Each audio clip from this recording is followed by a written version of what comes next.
नमस्कार, मैं भोला यादव। आज आप लोगों को केमिस्ट्री में पीरियोडिक टेबल का मेंडलीव की आवर्त सारणी का दोष हम आज आपको बताएंगे। यह दोष जो है हमें आधुनिक आवर्त सारणी या बर्गर के द्वारा जो बनाई हुई SPDF में जो क्लासिफिकेशन है वहाँ भी इसके दोष को संशोधित किया गया। इसको कभी कभी संशोधन भी कहा जाता है, आधुनिक आवर्त सारणी का संशोधन। ठीक है, तो यह चीजें जो हैं हमको एक एक करके समझना है।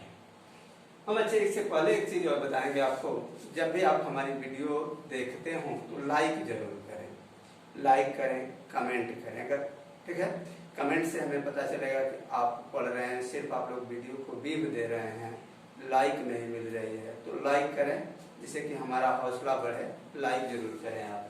तो हम अब बताएंगे मेंडलीव आवर्त सारणी के दोष में पहला था कि जब पीरियोडिक टेबल बनाए तो तत्वों की संख्या उस समय 60 थी, 60 थी।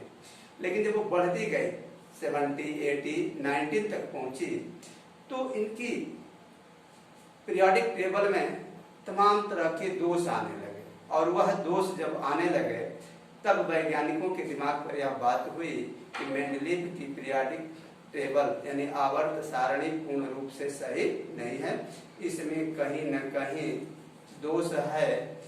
और उस दोष को आधुनिक आवर्त सारणी में जो है मोजले ने दूर किया। तो हम इसकी कमियों को बताएंगे।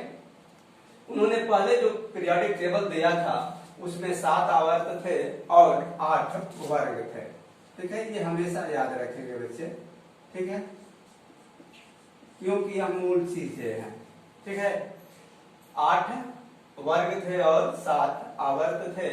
तो इसमें उन्होंने जो व्यवस्थित किया तत्वों को बढ़ते हुए प्रमाण क्रमांक के आधार पर, तो इसमें कुछ ऐसे तत्व आए जिनका प्रमाण भार तो अधिक था, लेकिन मेंडलीव की आवर्त सारणी में उनको स्थान पहले दिया गया। जैसे कोबाल्ट CO, ठीक है ना, कोबाल्ट का जो होता है 58.9 होता है, जबकि निकिल का जो है 58.7।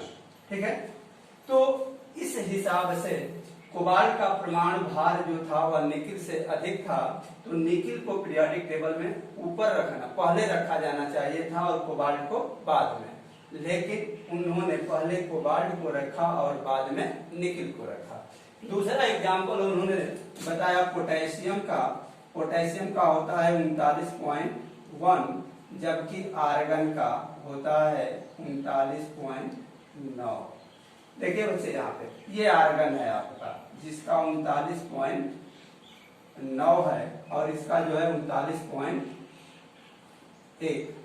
तो 39.1 जो है कम है 39.9 से, यानी आर्गन का परमाणु भार अधिक है पोटेशियम के परमाणु भार से। अतः पोटेशियम को यहाँ रहना चाहिए 8वें ग्रुप में और आर्गन को यहाँ रहना चाहिए।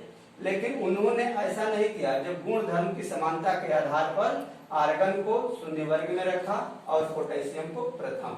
यह पूछा गया कि आप तो जो पीरियोडिक टेबल बनाए हैं वह परमाणु भार के बढ़ते हुए क्रम में व्यवस्थित करने पर उनके गुणों में आवर्तित फलन होता है, तो ये 2 तत्व जो है आपकी डेफिनेशन को नहीं मानते, आर्गन और पोटेशियम और कोबाल्ट और निकिल। इस तरह से यह साबित हुआ कि पीरियोडिक टेबल में, मेंडलीव के पीरियोडिक टेबल में कहीं न कहीं त्रुटि है, अर्थात तत्वों के भौतिक और रासायनिक गुण उसके परमाणु भार के आवर्ती फलन नहीं होते हैं, कोई दूसरा है। यह बात इस कमी से प्रमाणित हुआ। दूसरा चीज हुआ इसका यह हाइड्रोजन का स्थान। बच्चे इसको ट्रिक लगा लेंगे 1 नंबर में। यह हमेशा पूछता था, लेकिन अब तो इसमें आ गया है 11th में, लेकिन बोर्ड के एग्जाम में पूछता था, कंपटीशनों में पूछ देता है कि मेंडलीव की पीरियोडिक सारणी में या पीरियोडिक टेबल में आवर्त सारणी में हाइड्रोजन का स्थान निश्चित क्यों नहीं है। प्रश्न यह है कि आज तक भी निश्चित नहीं है। जब मोजले ने आधुनिक पीरियोडिक टेबल दिया तब भी निश्चित नहीं था। जब बर्गर ने एसपीडीएफ पे क्लासिफिकेशन जब इसका दिया, इसकी जब व्यवस्था किया, तब भी यह निश्चित नहीं हुआ है। आज भी यह प्रथम और सातवें दोनों वर्ग में हाइड्रोजन को रखा जाता है। कारण यह है कि हाइड्रोजन के बाह्य कोश में एक इलेक्ट्रॉन होता है, ठीक है, और जब यह एक इलेक्ट्रॉन त्यागता है तो प्रथम वर्ग के तत्वों की तरह व्यवहार करता है, और इसलिए यह जब इनके साथ होता है तो हाइड्रोजन सातवें वर्ग के समस्त तत्वों से, यानी क्लोरीन, क्लोरीन, ब्रोमीन, आयोडीन, ठीक है, सबसे जो है यह क्रिया करके hydrogen chloride, hydrogen chloride, hydrogen bromide, hydrogen iodide बना देता है, जो कि समस्त धातुएं हाइड्रोजन के साथ क्रिया करके बनाती हैं। जब यह एक इसके पास एक होता है, अगर एक कहीं से ग्रहण कर लेता है तब यह ऋणात्मक हो जाता है, यानी ऋण आएंगे, तब यह सातवें वर्ग के तत्वों की तरह व्यवहार करता है, और तब जो है यही तत्व हाइड्रोजन फिर प्रथम वर्ग के धातु तत्वों के साथ पुनः क्रिया करने लगता है, जैसे और क्रिया करके बनाता है lithium hydride, sodium hydride, potassium hydride, ठीक है। इस तरह से यह व्यवहार करता है, मतलब यह एक इलेक्ट्रॉन का परित्याग करके धातुओं की तरह व्यवहार करता है और सातवें वर्ग के तत्वों से क्रिया करके तत्व बनाता है, यौगिक बनाता है। जबकि एक इलेक्ट्रॉन ग्रहण जब करता है तब वह सातवें वर्ग के तत्वों की तरह व्यवहार करता है और धातुओं के साथ क्रिया करके हाइड्राइड बनाता है। हमने बेसिक केमिस्ट्री में 2-3 वीडियो डाला है कि हम कैसे रासायनिक समीकरण लिखते हैं, क्या क्या मूल चीजें हैं, वहां पर इस रिएक्शन को बताया है। बच्चे केमिस्ट्री को करते हैं, सभी लोग या आप लोग या हम भी फील करते हैं कि केमिस्ट्री बहुत टफ चीजें हैं, लेकिन अगर इसकी मूल चीजों को जाना जाए तो केमिस्ट्री उतनी टफ नहीं है जितना कि हमारे और आपके दिमाग पे बेस इसका हवा बना हुआ है, ठीक है। इस जैसे हमको हिंदी पढ़ने के लिए अल्फाबेट क ख ग और अ आ का पूर्ण ज्ञान होना जरूरी है, उसी तरह से केमिस्ट्री को जानने के लिए तत्व का संकेत, उसका प्रमाण क्रमांक, उसकी वैलेंसी जानना बहुत जरूरी है। जब हम वैलेंसी जान जाएंगे, उसके प्रमाण भार जान जाएंगे, कौन पॉजिटिव है कौन तत्व निगेटिव है, ठीक है, इतना अगर जान जाएंगे तो हम 80% रासायनिक समीकरण लिखने लगेंगे और देख करके ही बता देंगे कि ये समीकरण या क्रिया होगी कि नहीं होगी। नहीं होगी तो क्यों नहीं होगी, तो इस बेस को हम 3 वीडियो शुरू में डाले हैं, उसको बीच बीच में दिया जाए, इसको फिर रिवीजन किया जाएगा क्योंकि आगे बैलेंसी चैप्टर हमें पढ़ना भी है। तो इस तरह से इसका हाइड्रोजन का स्थान जो है निश्चित नहीं रहा पीरियोडिक टेबल में। तीसरा जो है इसकी कमी थी समस्थानिक। समस्थानिक का मतलब होता है कि कुछ तत्व ऐसे हैं जिनके परमाणु भार भिन्न भिन्न होता है जबकि परमाणु क्रमांक एक ही होता है, ऐसे तत्वों को समस्थानिक तत्व कहा जाता है। जैसे बच्चे देखेंगे हाइड्रोजन का परमाणु क्रमांक 1 और ये 2 और ये 1 और 3, देखिए ये है परमाणु भार और ये है परमाणु क्रमांक ऊपर का। देखिए परमाणु क्रमांक तीनों तत्वों का 1 है जबकि परमाणु भार क्या है, अलग अलग हो रहा है।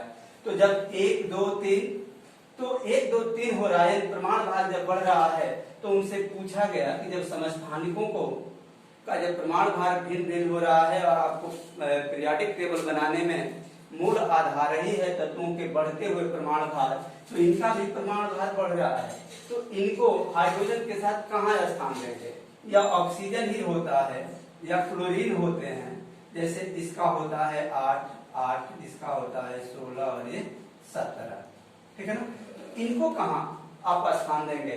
तो इस चीज पर उन्होंने कोई जवाब नहीं दिया, कोई डिफिनेशन नहीं किया, इससे ये प्रमाणित हुआ कि मेंडलीव की पीरियोडिक टेबल पूर्ण रूप से सही नहीं है। तत्वों के भौतिक और रासायनिक गुण किसी उसके दूसरे गुणों पर निर्भर करता है, परमाणु भार पे निर्भर नहीं करता है। ये बताते हैं आपको। देखिए जब 1 होता है तो इसको प्रोटियम कहते हैं, इसको ड्यूटेरियम,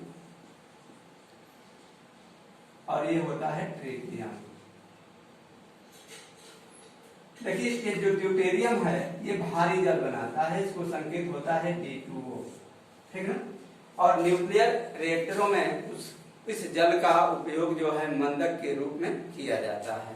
तो ये भारी जल है। आगे हमको हाइड्रोजन कंपाउंड्स के बारे में पढ़ना है, तो वहां हम चलकर इसको पूर्ण डेफिनेशन में जानेंगे। चौथा जो है अक्रिय गैसों का स्थान। फर्क यह हुआ बच्चे कि जब मेंडलीफ ने पीरियोडिक टेबल बनाया, आवर्त सारणी बनाया, उस समय तक किसी भी अक्रिय गैसों का कोई ज्ञान नहीं था, इसलिए मेंडलीफ के पीरियोडिक टेबल में अक्रिय गैसों के लिए कोई स्थान नहीं दिया गया था। ठीक है, हम जो बनाए हैं समझाने के लिए बनाए, अगर उस टेबल को बनाएंगे तो यह पूर्ण रूप से खाली मिलता है। ठीक है, तो यह जो है इतने चीजों पर रुकिए।